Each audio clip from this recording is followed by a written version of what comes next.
Test one, two, test, test.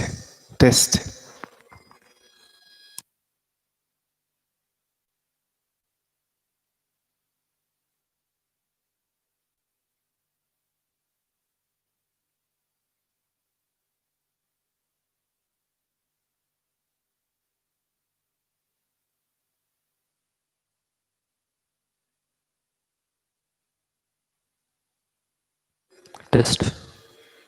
Mic test.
Test.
In the name of the Father, and of the Son, and of the Holy Spirit.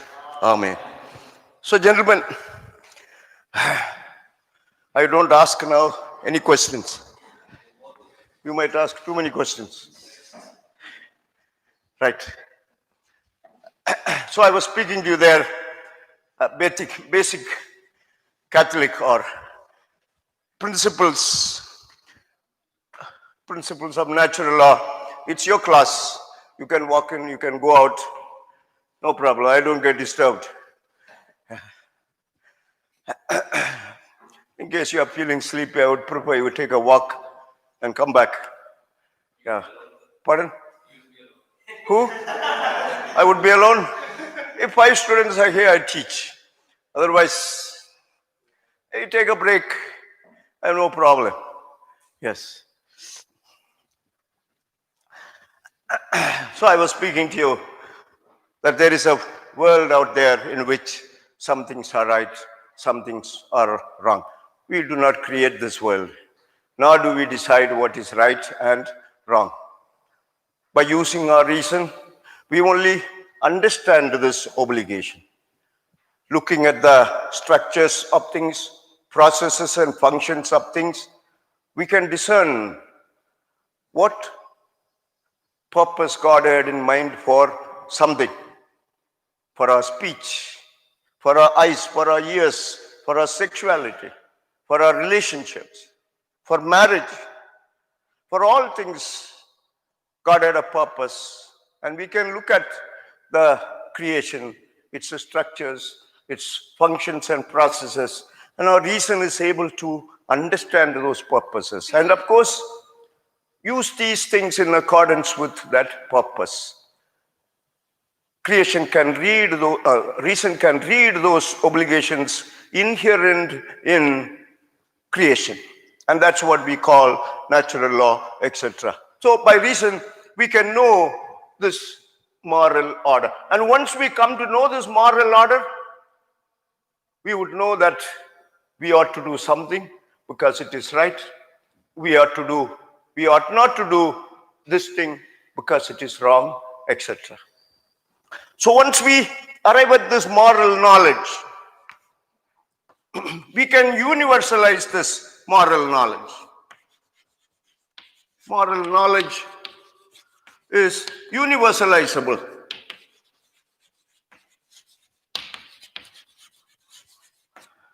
So in other words, once you arrive at a moral knowledge that some action or some thing is wrong, it is always wrong. It is wrong for all people, and it is wrong at all times. Of course, the manner in which you will formulate this wrong or the right side of that may differ from one age to another age, etc. But still, the central truth of what is found to be wrong still remains wrong. So that's the third principle. Once we arrive at moral knowledge, it can be universalized to apply to all people, all places, and all epochs, as it were, past, present, and future, and so on. And fourthly, here we said, by reason we can come to know the moral order. But sometimes it can happen that for no fault of their own, sometimes with fault or without fault. Yeah. With fault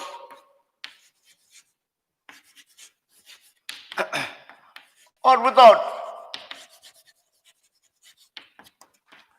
People may not arrive at, in fact, people may not arrive at that moral knowledge.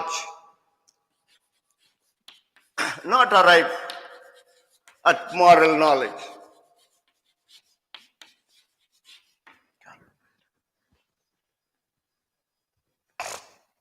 As I said to you, suicide throwing a stone on my head as I am walking out. This is done out of ignorance. All right. So without moral knowledge, a person may do something. All right. So with or without fault, people may not arrive at the moral knowledge. Here we spoke about the possibility of arriving at the knowledge. We have the potential to arrive at the moral knowledge by using reason. Here, in fact, sometimes we do not arrive at this moral knowledge. And sometimes, even when we arrive at the moral knowledge, even with knowledge,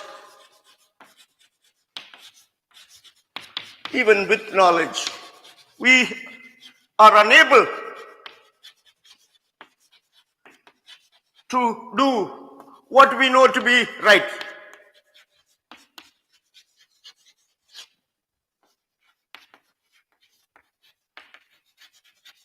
Sometimes it takes us a long time in life to grow, to do what we know to be right. This is our everyday experience.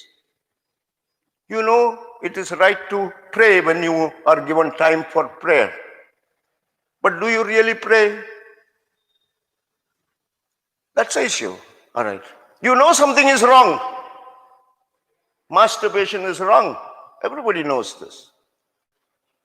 But it takes us a long time of journeying, grappling with our sexuality to arrive at freedom from such activity. Because we lack freedom. All right. Yeah. So there are so many factors which I hope to explain to you very quickly, are not very difficult, like habits and passions. All these sort of things sometimes prevent us from doing the things that we know to be right, etc. Right. So it happens. That's the fourth principle. That principle which says, with fault or without fault, sometimes people do not arrive at the moral knowledge. Even when they arrive at the moral knowledge, they are not able to do what they are supposed to do. Often in Catholic theology, we attribute this contradiction in us to original sin. Because of sin, our knowledge, our knowledge is limited kind of, and our will has become stubborn. Yeah. It resists doing that good it knows to be right, etc. So in these cases, with fault, without fault, in these cases, what is done wrong remains wrong. I put it this way, in such cases, the wrong done remains wrong.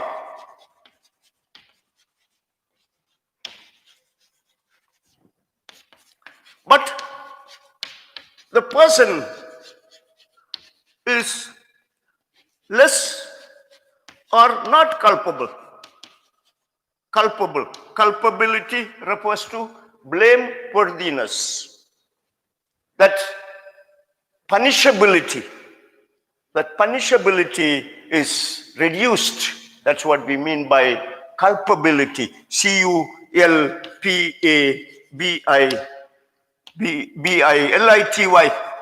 culpability. Culpability. Yeah.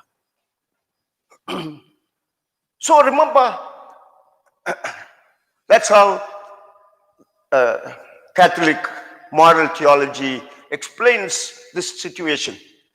When suicide drops that stone on me, on my head, and I die, it would say, what he did, of course, is wrong. He killed me. If he didn't kill, who did? Yeah. He did kill. And that's wrong. But in this case, he did without knowledge. All right. In unawareness, and therefore he is to be excused. He is not culpable. right? He's not blameworthy. So from a subjective side, from his point of view of subjective engagement of his will, he is to be excused. But the objective action that he has done is wrong. And that action can never become right, remember, no matter what the circumstances or intention or whatever. I already mentioned that discussing this first principle with you. If an action is objectively wrong, it remains wrong. It cannot be made good by intentions and circumstances, etc. So in the same way, the action remains wrong, the person is less culpable or not culpable at all. He could be totally excused if he had no blameworthiness at all. In this case, of course, insofar as he should have checked, because this is a place where people move around, right? He is expected to check this. But on the other hand, Father Hensley, he is appointed parish priest in a remote mission station. And then at the back of his presbytery, there is a very big mango tree, right? A nice, covered with rich foliage. Father Hensley often goes out there, sit under this tree and reads his breviary and so on. So the cranes used to come and, do their droppings. And it was always a disturbance. So he bought himself a gun to shoot. And so one day he went out there and he was aiming for the crane. And suddenly a man fell down from the tree. All right, yeah. Man dead, man. Father Hensley, are you blameworthy for this action? You are? Why would he say you are culpable in this case? Did you know he was there? You never knew that somebody could be climbing up there. All right, it's a remote place. The man had climbed to get internet connection actually. He was using a mobile phone and he was not getting connection and he got this. It's a reality. Don't laugh at this. In places where I live, sometimes you have to climb a tree to get connection, internet connection. So he had climbed the tree to get internet connection. And you never imagined this could happen. But you did wrong, of course. You killed a man. If you didn't kill, who killed him? You did, right? You did wrong. But you are not blameworthy because you didn't have knowledge. You understand? You didn't have knowledge. And so you could be excused. You are not blameworthy. You are less culpable, or in this case, not culpable at all. Yeah. Because he never had somebody climbing up that tree. Never even imagined. This is a private place. His own backyard. Nobody is expected to come there. Right? So, but in this case, there's a little difference. This is a populated place. You should have checked, and to that extent, you would be held responsible. In this case, of course, he would be much less culpable. So remember, in these instances, what is the society to do in these kind of situations when without knowledge or being driven by compulsion or force, a person does something, although he knows it is wrong, he does this. In these cases, what is to be done? Four things I like to say. One, the community should not lower its moral standard. Lower its moral standard. Community should maintain its moral standard. The fact that 98% of young people masturbate doesn't mean community should change its idea that masturbation is right.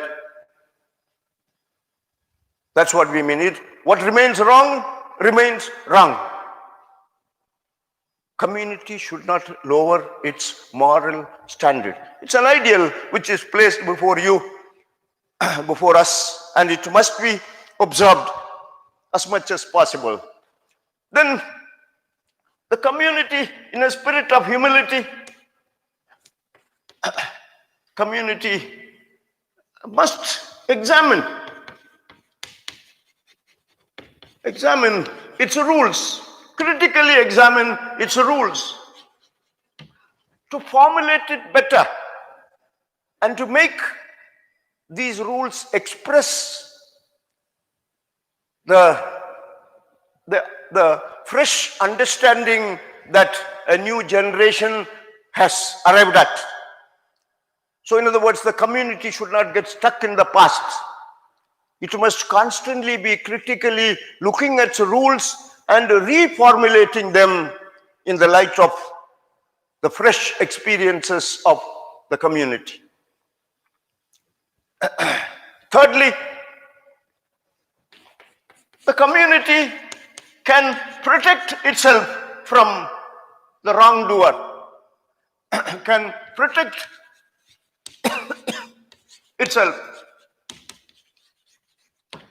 Even if a person is acting without knowledge, without responsibility, remember, still the community can protect itself, and the community should protect its members, etc. For example, there is a madman who is going around attacking people.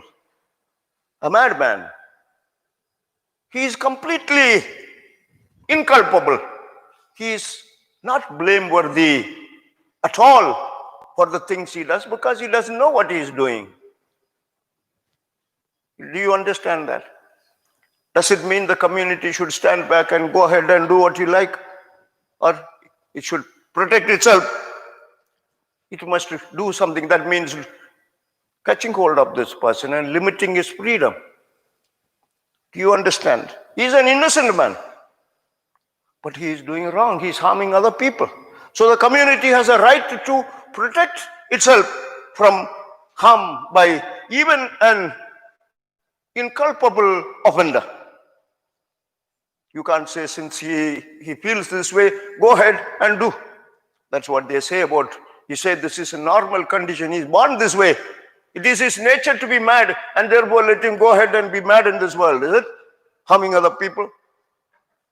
What do you think? That's what this argument about of this LGBT community. This is normal for us because we feel this way. We are born this way, and therefore we should be allowed to do what we feel like. This is normal. For this man, it's normal. Oh, sorry, not you, Michael. I mean, for this man or this man, it's normal to be mad. All right, yeah. Is it normal? Madness normal? What do you think, Savio? He's shaking his head this way. Madness is not normal, brother. I hope you can know that much at least. It's not normal. Something out of the ordinary. You may be born mad, but that doesn't make you a normal person. You're not a normal person. All right, yes. All right, and finally, in the case of inculpable offender, the community should always show compassion. Compassion.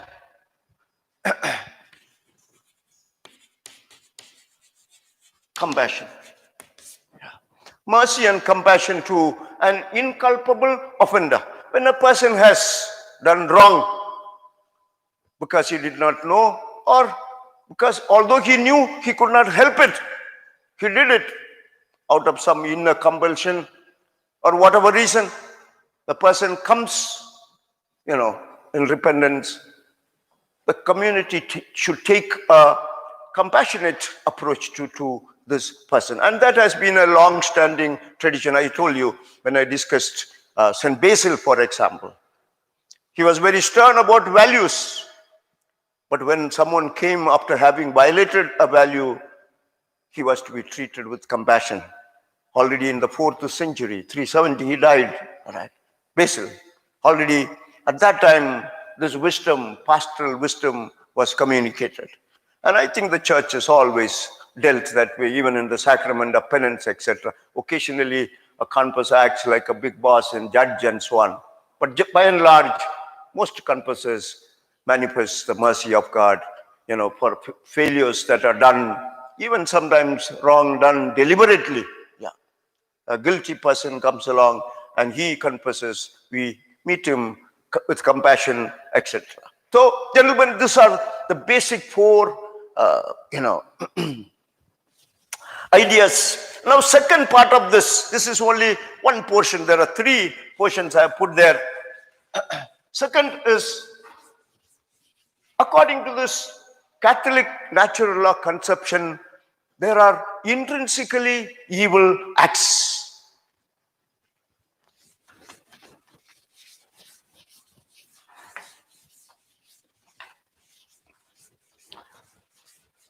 Such a theory is called the ontological theory. This natural law theory is referred to as the ontological theory. Theon means duty. We have to do our duty. Yeah. So, what did I say just now? Pardon? Intrinsically evil acts.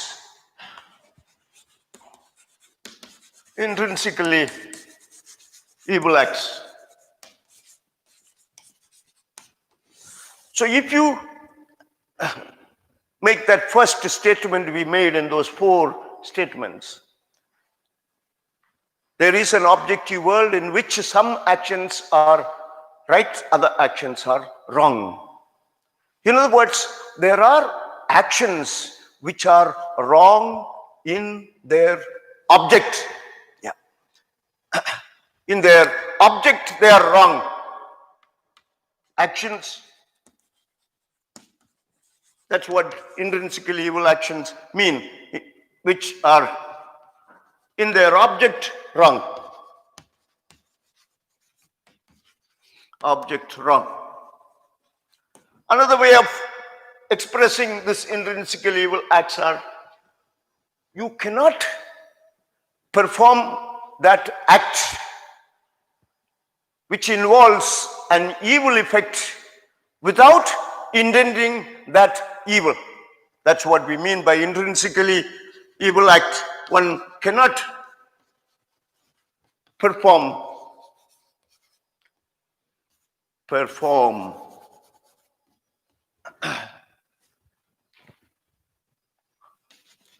an act without intending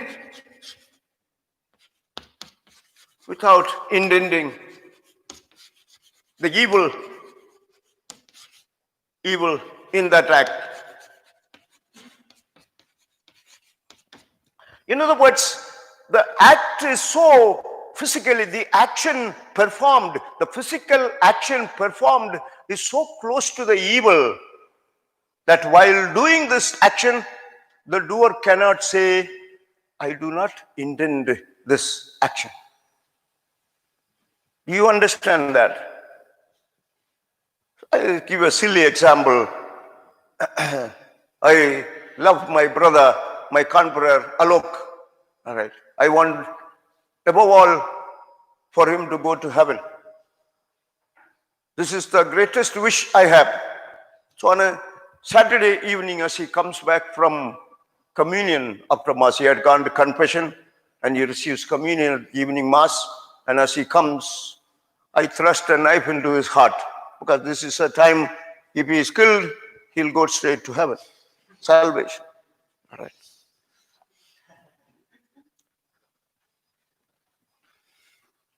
My intention is wonderful. But the physical action that I am doing, what am I doing? Yeah, I'm thrusting a knife into his heart. Just like the doctor would be thrusting a knife into this baby in Savita's womb. How can I say I am not intending his death? Can I say that, brother?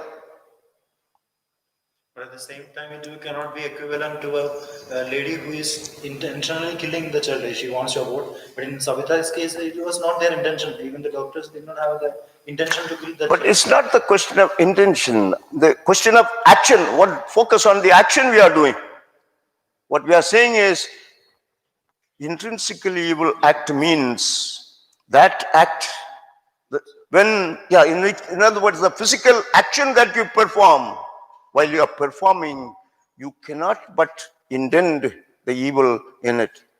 When the doctor is taking out this baby from the uterus of the mother, all right, can he say, I do not intend the death of this child? Does his action,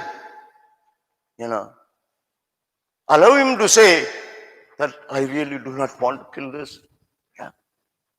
Just like I thrust this knife into his heart, actually to send him to heaven. But the action itself, what does it signify?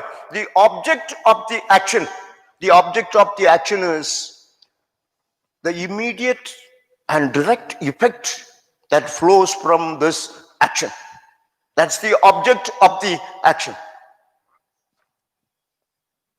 Or in this case, the army fighting against the militant group, Yes, brother. then the action is also is killing now. It is killing. Definitely it is killing. Then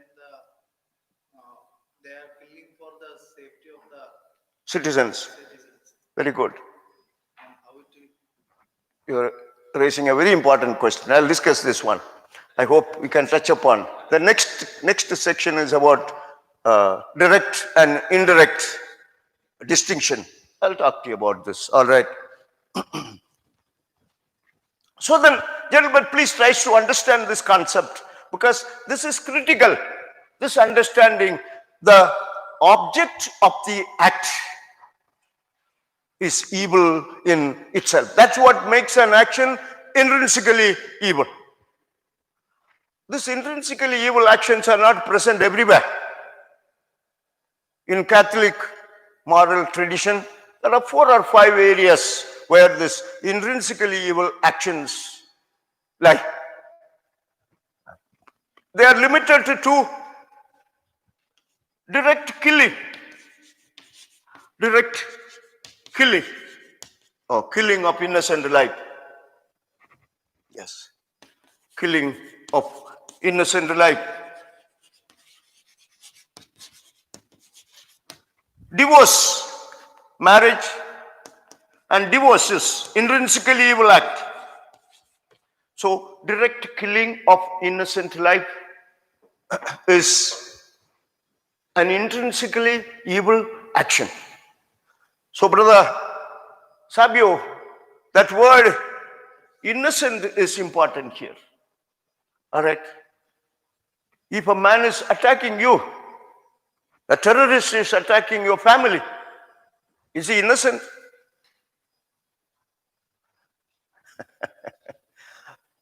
So you may actually defend yourself against, you can fatally, or fatally means for him fatally, you can perform an action.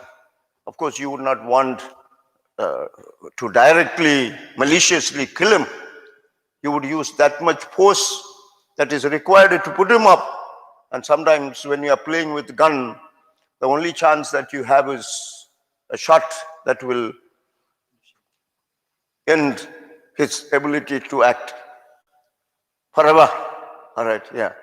So we are playing with weapons. In those olden times, of course, you could stop it, stopping a man, wounding him, etc. Nowadays, there may be only one chance you can have. You have a gun, the man is aiming his machine gun at your family, you get one shot. Where will you aim? Yeah, you aim at a place where this man would, or he would be totally incapacitated, even killed perhaps. Yeah. So this would not be direct killing, brother. Yeah. This is a killing that's unfortunate. This is done in defense of the self. This is an act of defense, actually, rather than, and the act itself is oriented not towards the killing of this individual, it's oriented towards the defense of your family, etc. All right. So the man is not innocent. So that word innocent is important there. Yes. Direct killing of innocent life. not life, L-I-F-E. Excuse me, my spellings have become terrible. Now, what is marriage and divorce? And then, of course, in the area of sexuality, sexual offenses, etc., there are true streams of intrinsically evil acts, those which intervene into conception process, contraception.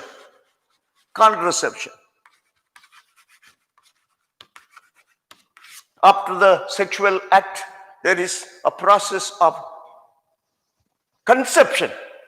And when you intervene in that process of conception, you are performing an act of contraception, against conception. That's what it means literally.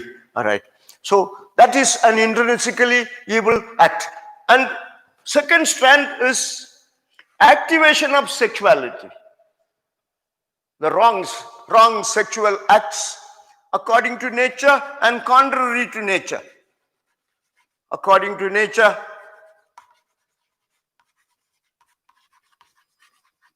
and contrary to nature.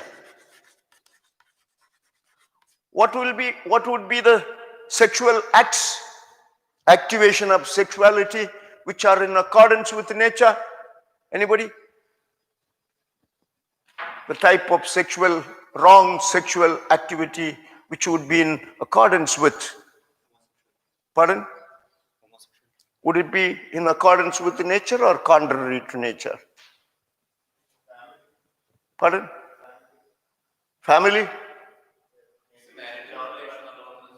Pardon? That is a right action. We are speaking about wrong actions. All right? Wrong, intrinsically evil actions we are talking about. I am giving you examples of intrinsically evil actions. They occur in 4 or 5 areas in the Catholic interpretation. 1, direct killing of innocent life.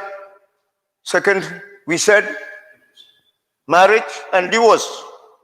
Indissolubility of marriage, and therefore divorce is an intrinsically evil act. Thirdly, in the area of sexuality. I said in the area of sexuality, we have 2 sets of intrinsically evil acts. The area of activation of sexuality, the other in the area of intervention in the process of conception. We call that contraception, sterilization, etc. All right, sterilization. Yeah. So those are intrinsically evil acts.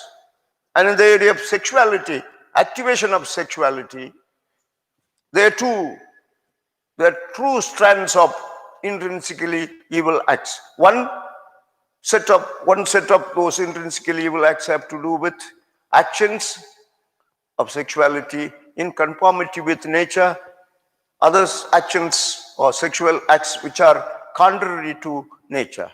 So I was asking you examples of that so that you can understand. Yeah.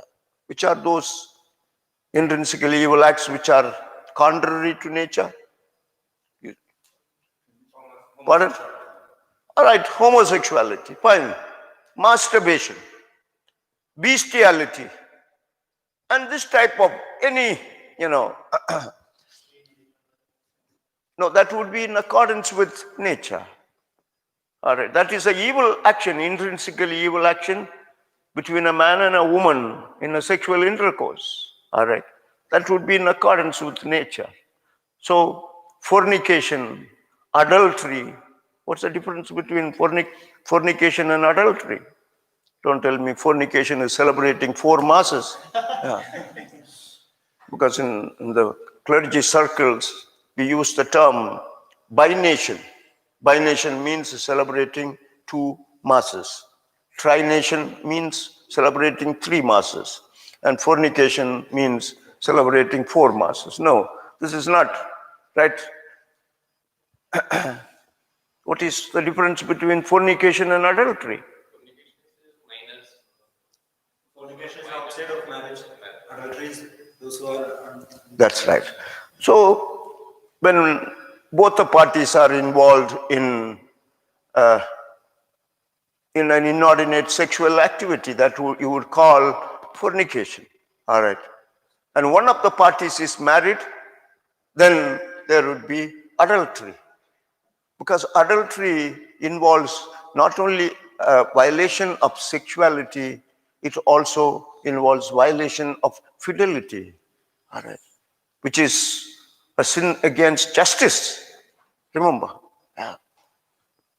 So adultery involves, greater complications. Yeah, you violate more values in adultery than in fornication, etc. But so these are intrinsically evil acts, whether it be homosexuality or bestiality or masturbation on the one side, the other fornication, adultery, incest, rape. All these are sexual, intrinsically evil actions which are in accordance with nature. In other words, it is done in accordance with the nature's design, etc. That's why they are called sins in accordance with nature. So I mentioned this so that you can, distinguish this type of things and understand them. That's why I purposely mentioned that contrary to nature, etc. So, and then there's another area of truth telling. Truth telling. In other words, not lying. That's a fourth area. Truth telling, put it that way. Truth telling.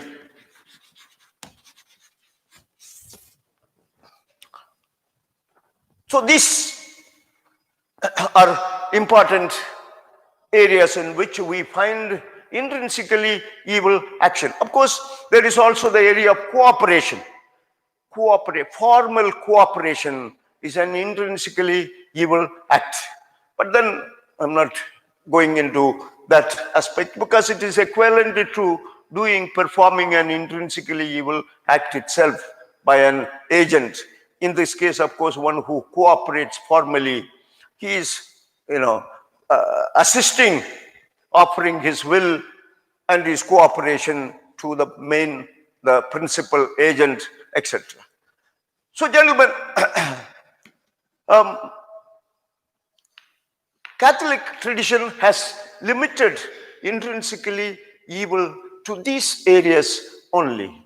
And even here, it tries to introduce exceptions as much as possible. In other words, Catholic tradition tries to interpret this intrinsically evil actions as narrowly as possible, as restricted, in a manner restricted as possible. It doesn't give wide scope to this intrinsically evil acts, etc. You can see this in each of these cases. Exceptions introduced are many. To explain them all, it will take me a long time. But I quickly mention, as you go along in your theological studies, that might become clearer for you, actions which are direct killing of innocent life. So, in killing in defense of the self, killing in war, all right, killing in a situation that Brother Savio presented. These are not intrinsically evil acts. Yeah. They are not wrong in their object, because often the person who is, I don't say attacked, defended against, is not an innocent person. There's something wrong there. And so that action is not considered to be intrinsically evil action. Divorce and marriage, not all types of marriage, all marriages are indissoluble, but only ratified and consummated marriages are absolutely indissoluble. In other words, marriage between two baptized persons celebrated validly in accordance with the prescribed form, etc., and it being consummated as well. In other words, after the exchange of consent or valid celebration of marriage, the couple have exchanged sexual intercourse. A complete sexual intercourse humanly placed as canon law demands. When that is done, only these marriages are absolutely indissoluble.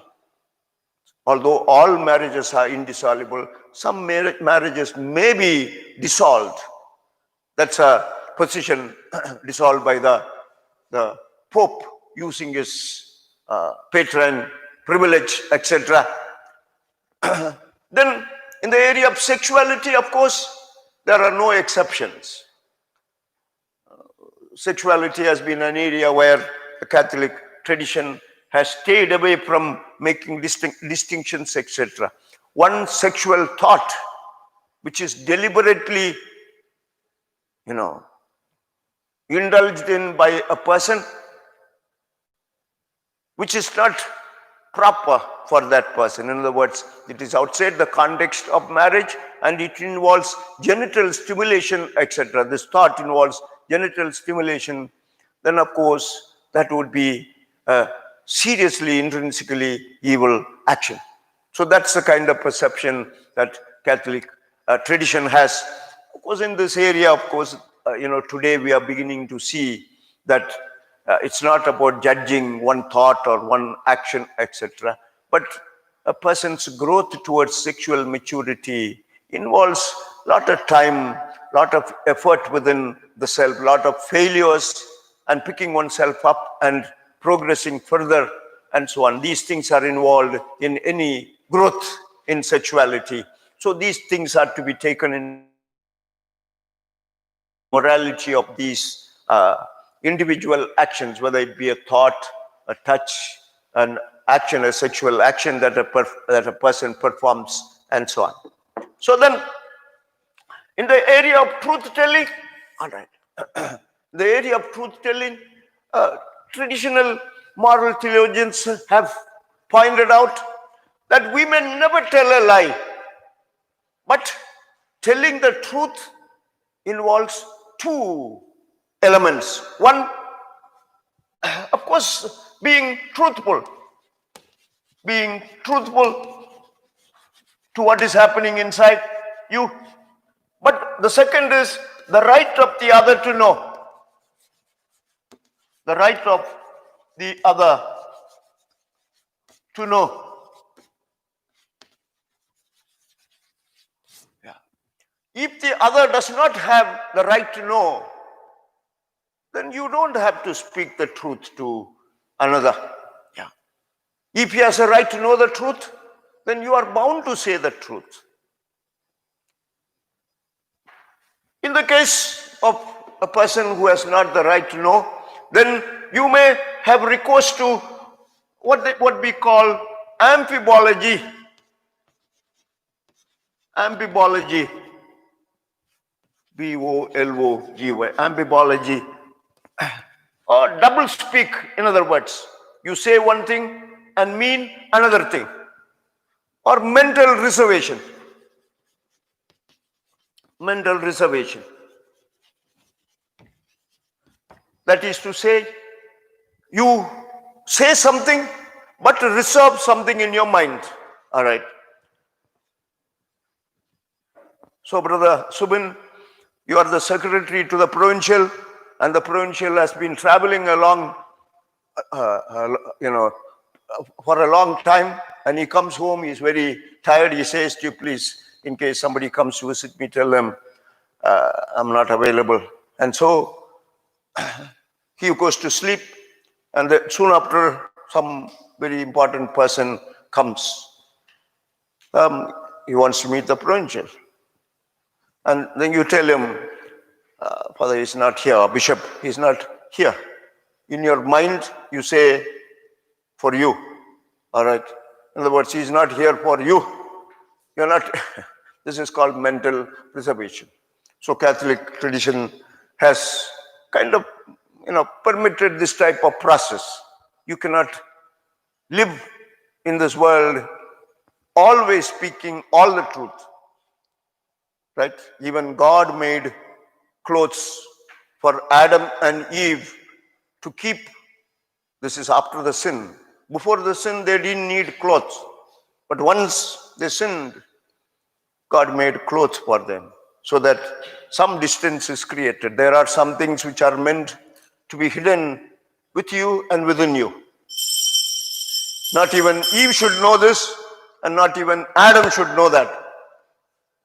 So there are some things which are to be maintained in the secrecy, etc. So mental reservation. Ambiology means double speak. The best one I heard was Disraeli, the first prime minister of Israel. He was given a book by an author, and the author said, "Please read this for me." And he said, the prime minister said, "I will lose no time reading it." Do you understand? I will lose no time reading your book. Will he read or will he not read? Pardon? I will lose no time reading your book. You will not read? That's a point. It means two things. One is, I will not waste my time reading your book. The second is, immediately, without losing time, I will read your book. All right. That's the best double speak I have ever read.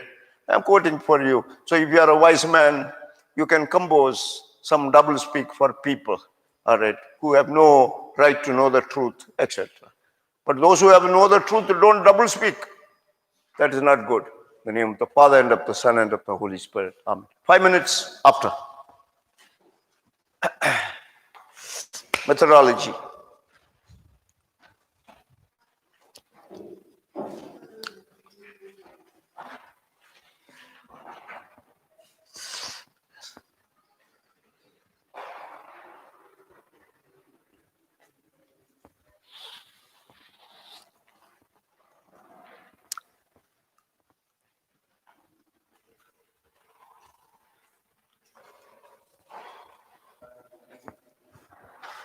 Yes. How many words shall we fix for our paperwork, methodology paperwork? How many? Words.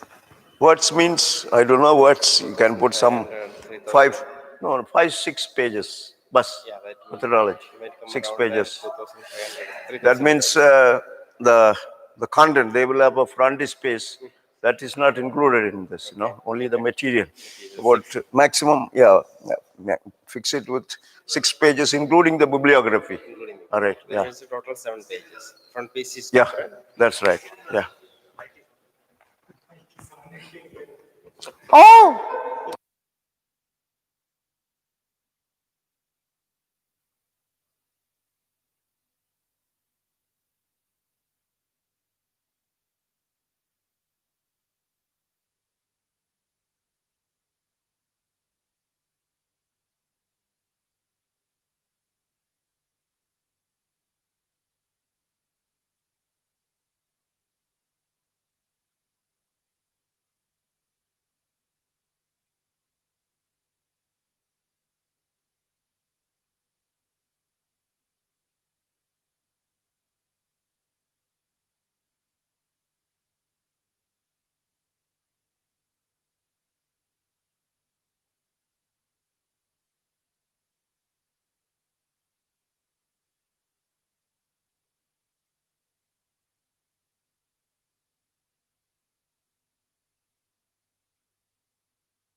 Yes. So if you are writing something and you add ellipses, 3 dots, all right. So a space is to go before and a space is to go after, all right. But is followed by ellipsis and a full stop, all right. So the first dot is considered to be the full stop.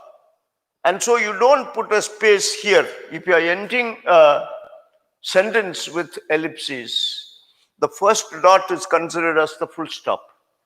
And so there is no space there. And then you put 2 more dots. And then, of course, a space. After a sentence, you give space.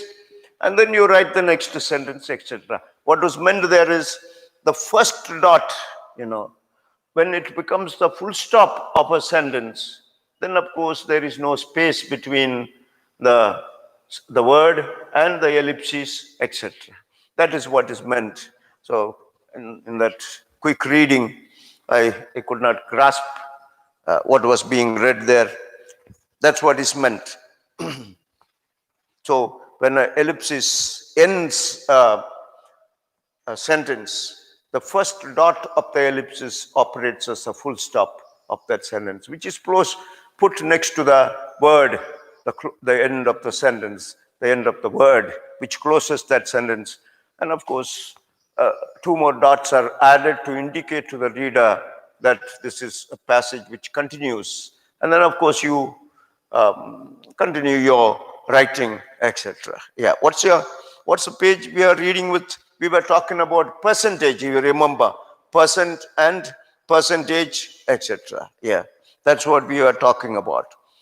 So normally speaking, you put that simple with figures only. All right.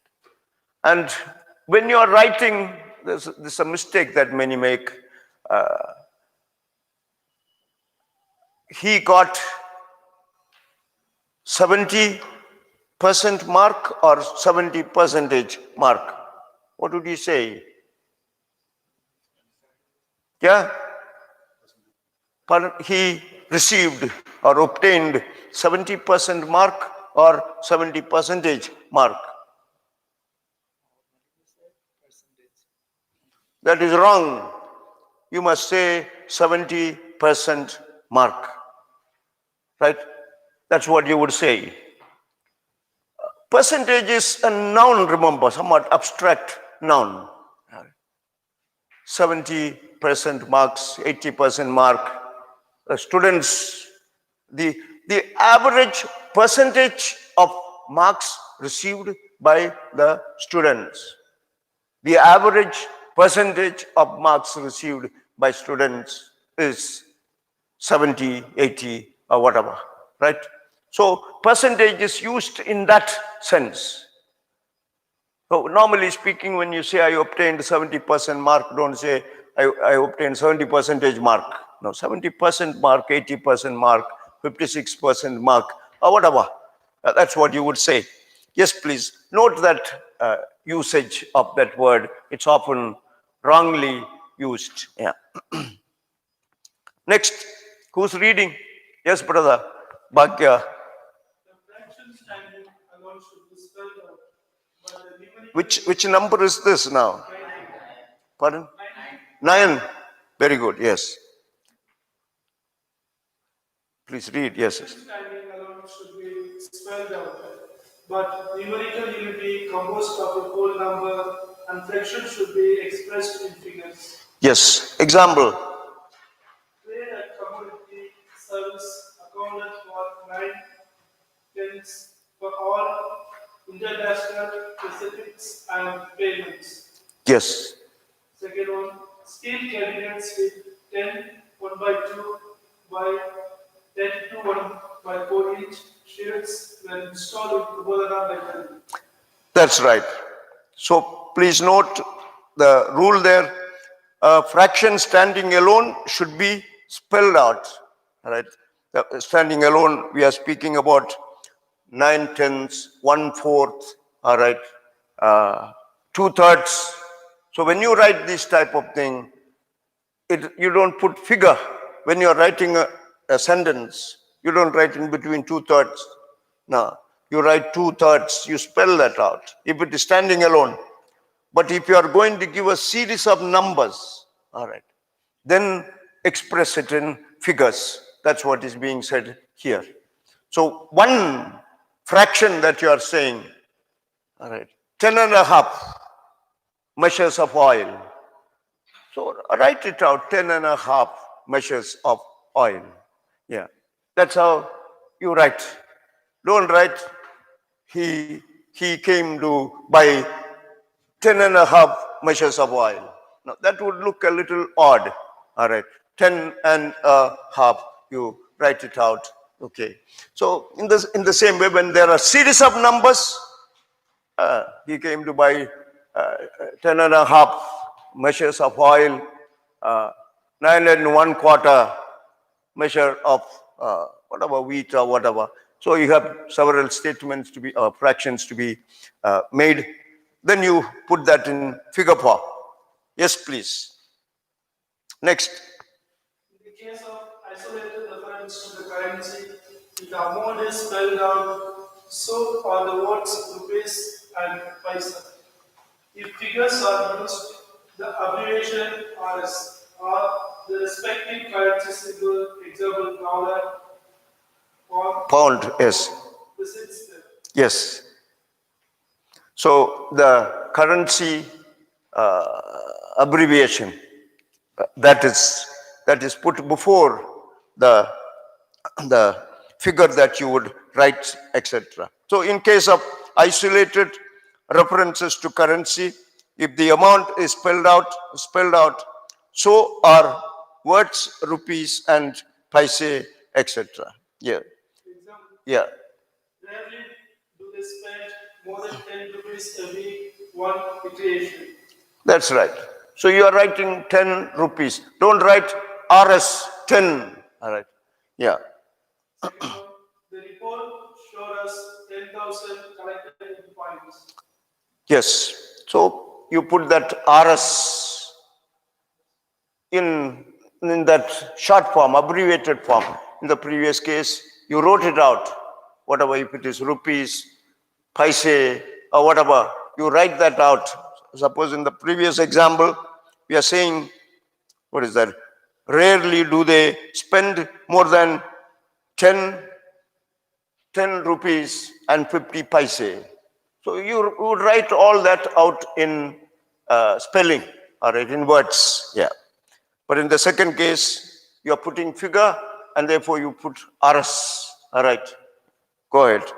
Fractional amounts of money over 1 rupee appear in figures. Example, RS 1 by 2. Yes. As do other decimal 1.5.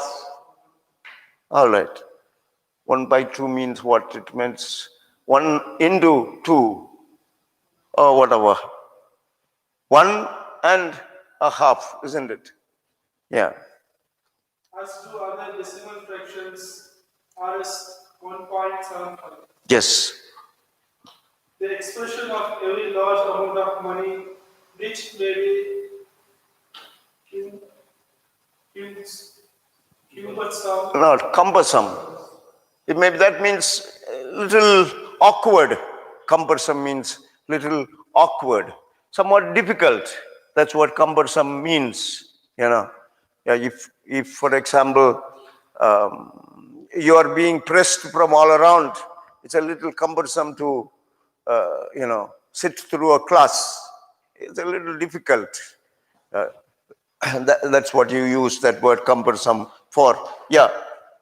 Whether spelled out in full or written in figures should follow the rule for expressing large round numbers. Yes. See also number 6 above we said. Yeah, you can read number 6 just to remind yourself. Very large round numbers are frequently expressed with figures and units of millions or billions. Yes. Example, this means that welfare programs will require about 7.8 billion more per day compared with as 3.2 billion spent each day at the current rate of inflation. Yeah. So it's easier to write. If you are going to write or a 7.8, add 6 zeros, etc.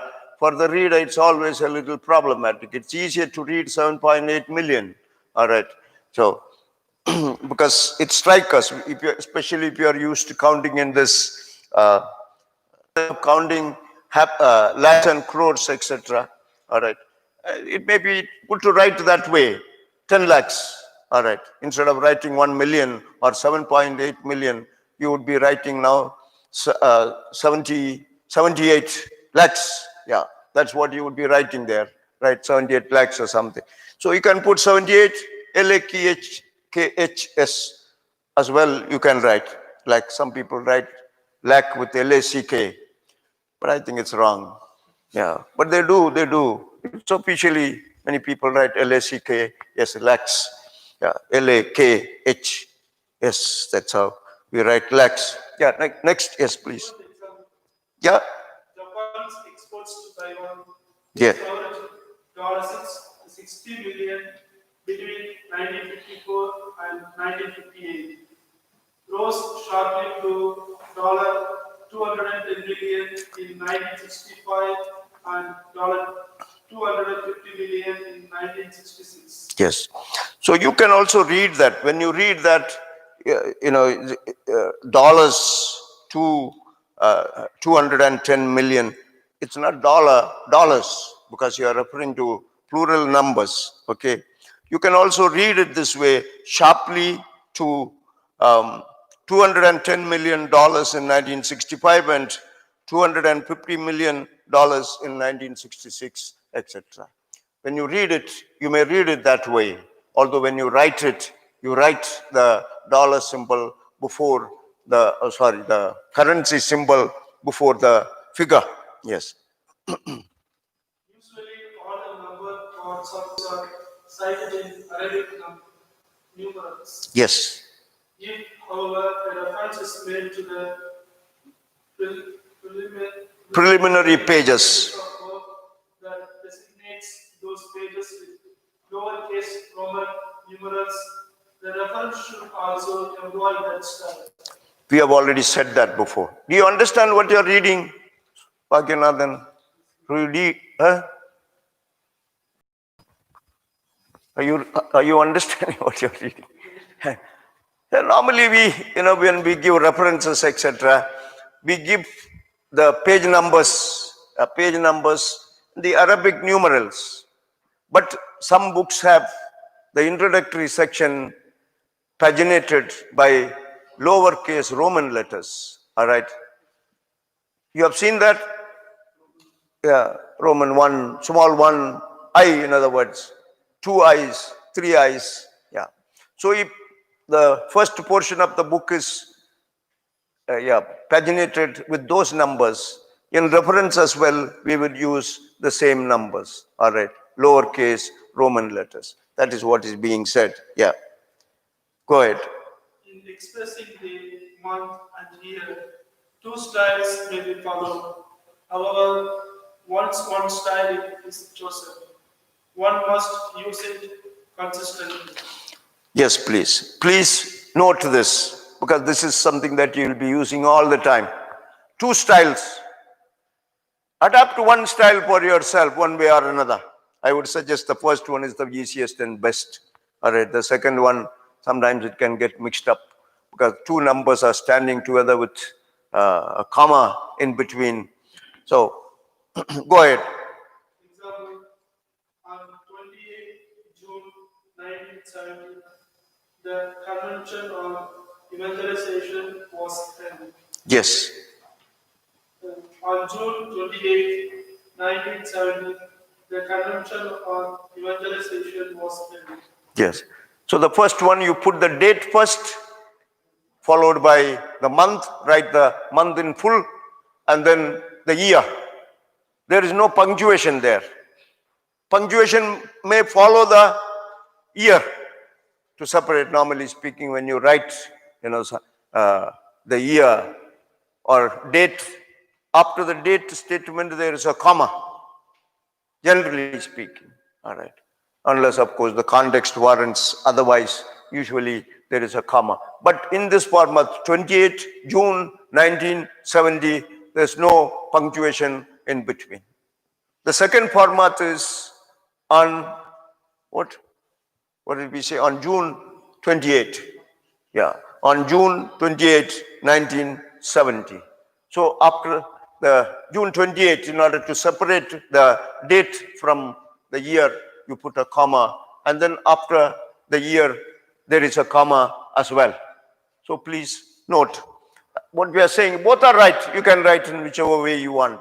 Some people write on the 28th of June and so on. All right. That also another possibility. But they are all little cumbersome on the 28th of June and 29th of August, and sometime every time. If you adopt a method, you have to follow it through. Not the beginning of the sentence, you write 28 June 1970, and then 2 lines after you are writing on the 24th of August, etc. Yeah. These things we don't do. We follow one method consistently, adopt a method and stand by it throughout your work. So I suggest you, the first might be the easiest, but then of course you can follow the second one as well. Very often the second one is followed. Yeah. Usually sometimes we write 20 TH in the subscript. Usually. Mostly we'll write first ST we write in the subscript on top. Yeah, we can write that. So when do we use that On, yeah, if you are writing that, then you will have to write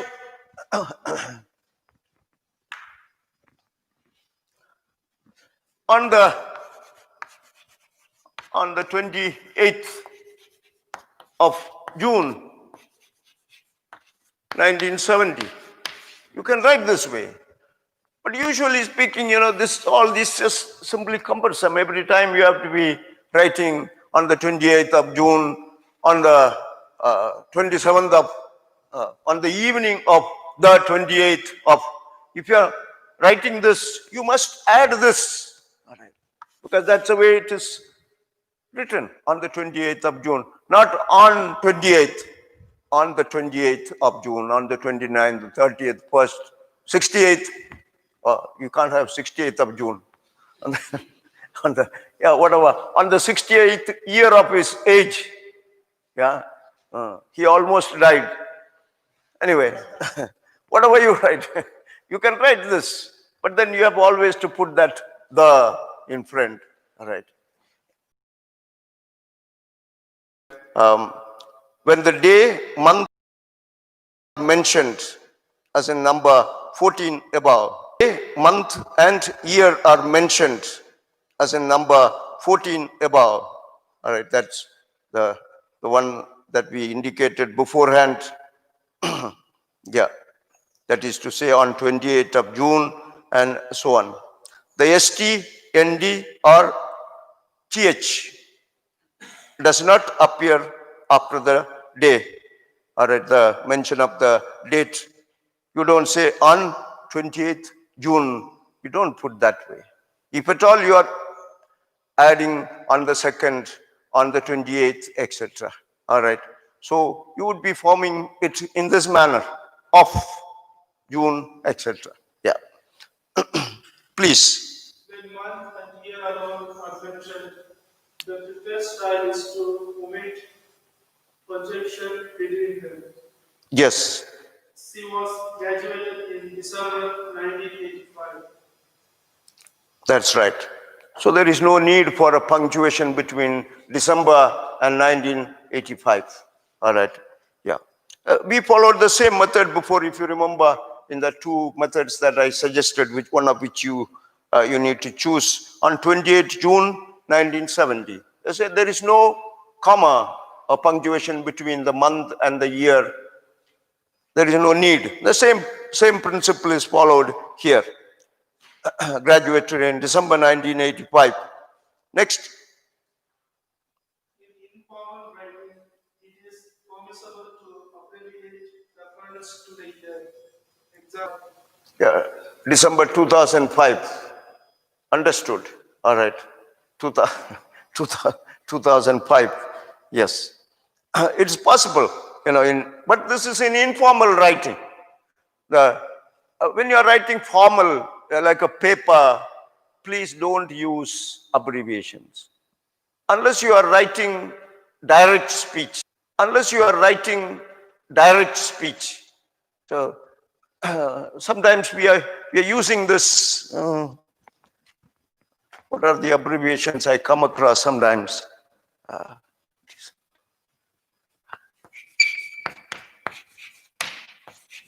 It is, how do you write this one? It isn't a book. So, in a conversation, in drama, you can write this. But in an essay, you don't write this. It is not, or doesn't. In formal writing, we don't use this type of abbreviations unless you are, writing direct speech in drama form. As we are speaking, you can write. All right. Normally speaking, in essay writing, paper writing, we do not use this type of abbreviation. You write full. This does not mean. It is not. He is not coming. Not he isn't coming. Not that it is wrong, but in formal writing, this is just not written. He is not coming. Yeah. Please note, these are mistakes because we are so used to that sometimes when you are writing in your paper, this slips in, and that should not slip in. Yeah. Next. Who's falling asleep? Somebody. Susaraj, read. He is falling asleep. Let him read. Then he will keep awake. Yes. References to particular century should be spelled out and capitalized. Hyphenate such references only when they serve as adjectives. Yes. Example: 17th century literature, the 18th century, the 21st century, the mid-20th century. Yes. So please note, normally when you write 7th century, 8th century, 9th century, no need of putting any hyphen. But when you say 9th century literature, so 9th century is used as an adjective to literature or history or whatever. In which case, of course, you may hyphenate those two words because they now form one adjective expression. All right. So it may be joined together into one unit by a hyphen. Yeah. Otherwise, we don't put a hyphen or something in writing the 8th century, the 21st century. You notice the 21st operates as an adjective to century. 21st, 22nd, and that's then hyphenated. Yeah. Spell out the names of months and of weekdays when they occur in text, whether alone or in dates. In notes, bibliographies, tables, etc., the following designation are permissible if used consistently: January, February, March, April, May, June, July, August, September, October, November, December. Sunday, Monday, Tuesday, Wednesday, Thursday, Friday. So please note, not any abbreviation you like. Sometimes J and U. No. It's fixed form of abbreviation, internationally accepted. Normally for the months, it's 3 letters, but then there are exceptions like June. You write the entire month there, Jun, July, and the other months have 3-letter abbreviations. So please note, you don't write Jun and leave it June. There is no abbreviation for June, July. Yeah. Anyway, you will be writing a full stop after writing a 3-letter February. FEB dot. So anyway, 4 letters.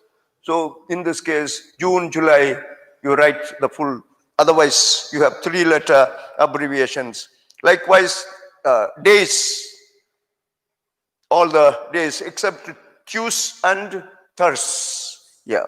You have 3-letter abbreviations. Tuesdays and Thursdays, you have 4 letters. But we have to note this and use this, not TUS or something, TUS, TUES. Yeah. Next. Specifying time except when AM or PM is used. Time of day should be spelled out in text matter. Yes. Never add in the morning after AM or in the evening after PM, and never use o'clock either AM or PM or with figures. Yes. Train was scheduled to arrive at 7:10 AM. The meeting was called for 8 PM. The meeting was called for 8 o'clock, never 8 o'clock in the evening. Yes.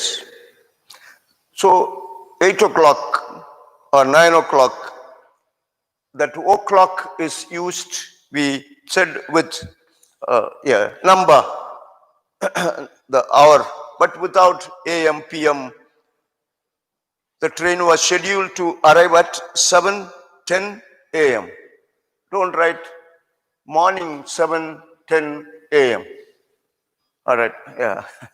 Or sometimes you say they had the breakfast meeting at 9 AM. All right. But that's not necessary. Breakfast is in the morning. All right, yeah. Don't or the morning mass is at 7 AM.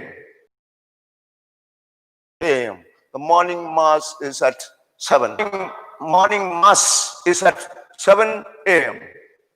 There is no need for that AM. The morning mass is at 7. Punkt. Anyway, you're not going to have evening mass. Evening 7 AM, you are not going to have morning mass. All right. Going to have morning mass. All right. So if you are referring to this type of thing, these are mistakes that we make. And those knowledgeable people, when they read, they say a little nonsensical. All right. Somebody is writing breakfast meeting 7 AM. All right. 7 o'clock, you can say. Breakfast meeting 7 o'clock. Wonderful. All right. Not 7 AM or 7 PM or something. It's even worse to say breakfast meeting at 7 PM, all right. Right. Go ahead. Yeah. Yes. Wonderful. Yeah. The night operator takes calls from 11 to 7. Obviously, 11 o'clock in the evening and the morning. All right. Yeah, because he is night operator or he is night operator. Right. Midnight. Yes. 12 PM, known as 12 M. Meridian. That's what it means. AM means ante meridian, before meridian, ANTE, ante meridian, and PM means post meridian. Ante in Latin means before, post. Post means after meridian. That's after 12 o'clock, before 12 o'clock, and after 12 o'clock, and after 12 o'clock. M. Midday is 12 o'clock. M. Midday is written as 12 M. But probably nobody knows now M. But probably nobody knows now this. So in order not to confuse, if you are writing midnight, write midnight. 12 midnight. Right? On 12, yeah, midday. Or simply write midday. But if you want to show precise time, when does the train arrive? You don't say midday or midnight. There's some uncertainty there. It's better to say 12 midday or 12 midnight. But you can technically write meridian, M. That's right. Yeah. Should we say 12 midnight? But midnight means what? Will it be 12 exactly or a little before 12 or a little after 12? Supposed to be 12. All right. But when you talk about like a plane arriving, train arriving, people would like to see a number. All right. So we show 12. Midnight. If you say midnight, that is sufficient. But if they would like to see number 12. But then which 12? If you write 12 p.m., will they know 12 p.m. means midnight p.m.? That's what we are supposed to write, 12 p.m. Sometimes when 12 p.m. you write, people may land up in the afternoon, 12 o'clock. All right. It's not at afternoon, but noon it is. Yeah. So they might land up this way. So in order to avoid confusion, very often people make mistakes. All right. They say 15, on the 15th, 12 o'clock. All right. 12 p.m. And then it's supposed to be early morning. All right. They should have been there 15th, 12 o'clock p.m. They should have been there. But they land up next afternoon. The train is gone. They have to catch another train. You understand? You are not understanding that 12 p.m. means what? It's night. It's supposed to be. But people often understand p.m. means afternoon, midday. So you write 12 m. How many people will understand 12 m, that it refers to noon, 12 o'clock? So in order to avoid this confusion, it is better to write midday or midnight, midday, and refer to the number. Yes, I think that's enough. We have reached the end of this course. Gentlemen, take some of these suggestions. This is not a gospel truth or something. This is a methodology suggested. But when you pay attention to these things, you might arrive at your own conclusion that something is better, some punctuation is better than what is said here, etc. So a lot of disagreements about scriptural references, for example, scriptural references, for example. In other methodologies, after the chapter, they put a comma. All right. And after the verse, they put a full stop. And all kinds of complication. One of the simplest I found is this way of being more logical. Yeah, depends on the method that you are used to. But in this institute, we use this methodology. That's all I would say. It's not the ultimate thing about anything, but some of those principles that we are suggesting here might be useful for you in correct writing and so on. So keep writing every day something. Express yourself. Think, Bhagyanathan, think and write something every day. And write your own and get it corrected. The grammar, look at the grammar. Yeah. We can easily, knowledge is available, man, everywhere. Now, in the internet, you can learn almost anything. I was preaching a retreat in a diocese in the north. A priest told me that he learned Arabic via internet. Yeah. And he went to Kuwait or one of these Middle Eastern countries to preach a retreat for priests. Yeah. He didn't preach in Arabic, but to go there, he learned. He says, I learned this language. He was very interested in going, I think, collecting some money, etc. That's important. He was running some projects, of course, for the parish, poor villages, and so on. So he used, his time that was available to him, learn something. So many things are possible. People are doing extraordinary things through this huge availability of knowledge, information. It's all in our fingertip now. Anything at all. Yeah. Brother, sometimes it's enough for you to speak to your mobile if there is an assistant, all right, who offers you voice assistance to you. You ask for how many kilometers from Coimbatore to Ooty. It'll tell you immediately. How do I go there? It tells you. All right. So much of information is so easily, readily available. Use them. And then, of course, don't copy them. Understand them. Express it, because that's the way you train yourself. To my mind, knowledge is complete when we understand something and then we are now able to express this. Even if inadequately, every expression is inadequate.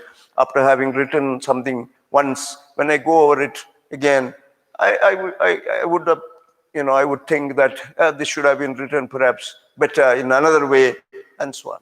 But in any given moment, you can express yourself in one form, and I think you should learn to do that.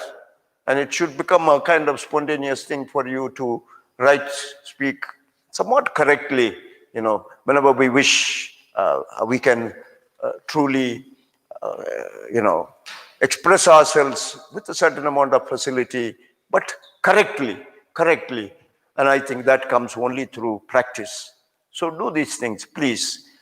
Even writing short notes when you're studying, I suggest that to you. When you study every course, make your own short notes, short notes in which you write your own words. You study the idea and then express yourself in your language, in a small piece of paper. Abbreviate what you read in your own language. And these are simple things. When you do this over a long period of time, 1 year, 2 years, 3 years, or 1 year, 2 years, 3 years, you acquire a easy facility. You develop a habit, understanding, expression, etc.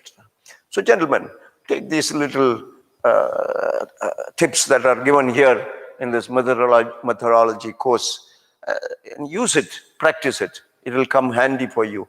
At the end of it, what you'll carry out of this institution into your life is what you have become. The abilities that you have developed, a little skills that you develop, a typing skill, for example, if you develop this. If you are good at music, don't waste your time. Play some music. There are guys who have learned music instruments on their own, without a teacher. Yeah. Oh, this tells you something about the tenacity with which they involve themselves, and out of this something happens in their lives afterwards. It's not only you learn a musical instrument or typing or something, you have also discipline. You begin to see, I shouldn't allow my life to dissipate, but that I can use it for some constructive purpose.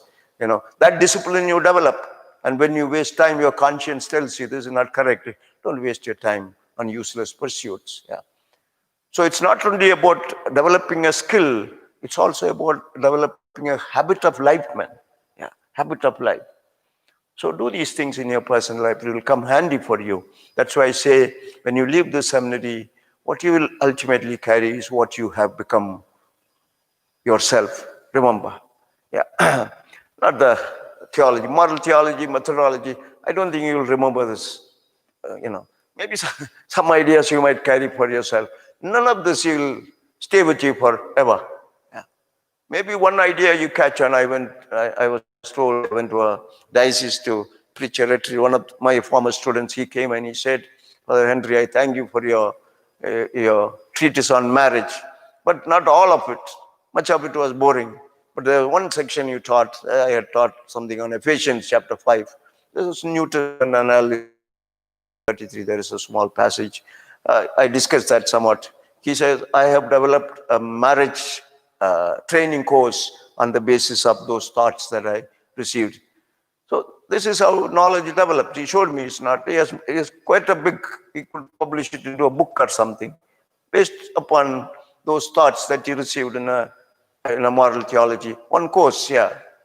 So that's the way you develop knowledge. One idea maybe, one set of ideas, and you carry it with you, and that it becomes yours after some time. It slowly grows into a big tree in your own mind, and you travel in another strand altogether. All right.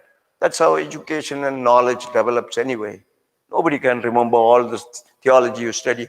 I have absolutely no idea what you learned in school now. Yeah, you ask me, what maths did you learn? I wonder what maths. Now I look at that maths books or something. Yeah, I have absolutely no idea how this comes about. Yeah, they write only formula, brackets, and symbols, and I've never seen this kind of stuff. Yeah. I was reading the doctoral thesis of my niece. She was doing her chemistry, and she sent that paper to me for correction in English.